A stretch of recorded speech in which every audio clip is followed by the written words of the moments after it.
বন্ধুরা আবারও একটা নতুন রেসিপি নিয়ে চলে এসেছি আর অনেক অনেক মজার। আশা করছি দেখেই বুঝতে পারছেন এই পিঠেটা খেতে মানে কোনো সময় দিনক্ষণ কিছুই লাগে না। এটা মাংসের সাথে বলুন আর দুধে ভিজিয়ে বলুন অসম্ভব মজার।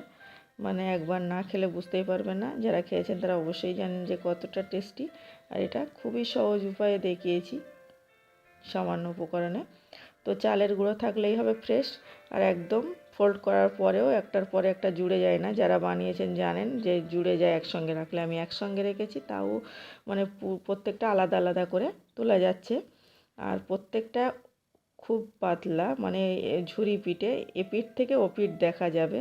আর দেখুন আমি অনেক রকমভাবে দেখিয়েছি যে তুলে নেওয়া যাচ্ছে কিভাবে কি। তো প্রথমে কথা না বাড়িয়ে এখানে আমি 1 কাপ আটা নিয়ে নিচ্ছি।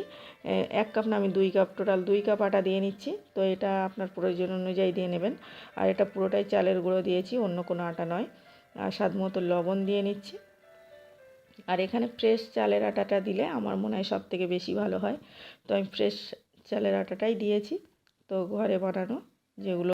তো ফ্রেশ চালের আটাগুলো মানে বাড়িতেই বানানো আতপ চাল দিয়ে। তো এটা আমি মানে শুকনো আটা আছে আমার, তো আমি ভালোভাবে লবণটা মিশিয়ে নিলাম। তারপর আমি দেখে বুঝতে পারছেন যে বোতলে করে জল দিচ্ছি, মানে নর্মাল রুম টেম্পারেচারে রাখা জল দিয়ে নিলাম।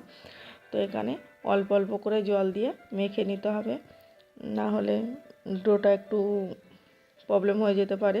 তো অল্প অল্প করে আমি জল দিয়ে মেখে নিচ্ছি। এই পর্যায়ে কিন্তু মানে দেখুন ভালোভাবে মেখে নিয়েছি।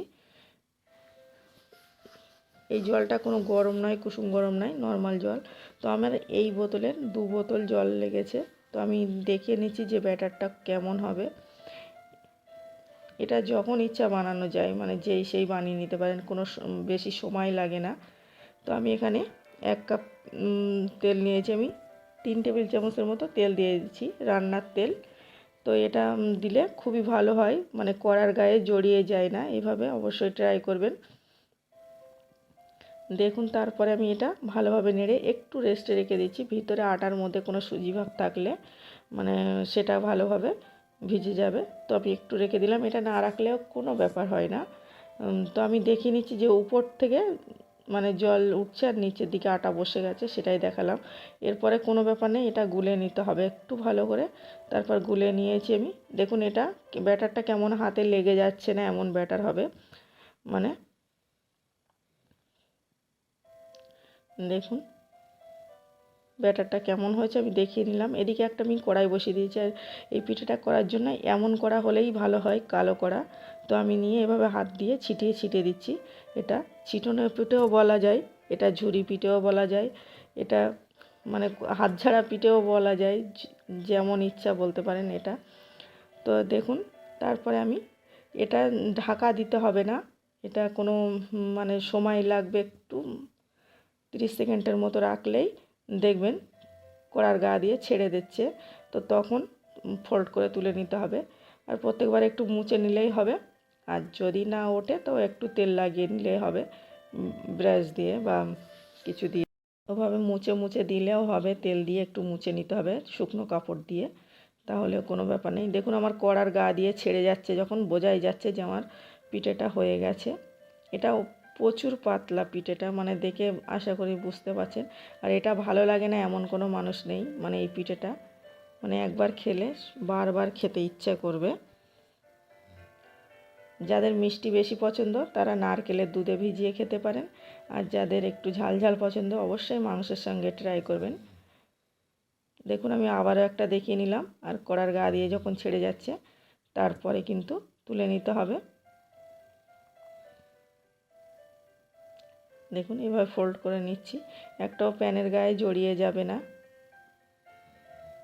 দেখুন তো এভাবে আমার আরও একবার দেখিয়ে নিলাম। তো আমার এভাবে সবগুলো ভাজা হয়ে গেছে। এটা মানে এতটা ভালো লাগছে ছেটাতে, এভাবে ছিটিয়ে ছিটিয়ে দিতে।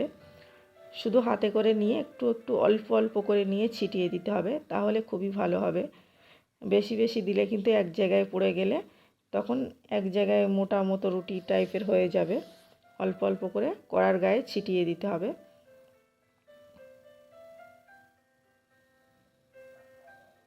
তো দেখুন আমার সবগুলো রেডি হয়ে গেছে। আর এই পিঠেটা অনেকজনের জড়িয়ে যায়, একদম জড়িয়ে যাবে না, একটা একটা হয়েছে। আর ভালো লাগলে অবশ্যই একটা লাইক করবেন, আর কমেন্টে বলতে ভুলবেন না কেমন হয়েছে। আর যদি আজকে আমার কোনো নতুন বন্ধু থেকে থাকেন তাহলে অবশ্যই আমার চ্যানেলটাকে সাবস্ক্রাইব করে পাশে থাকার অনুরোধ রইল।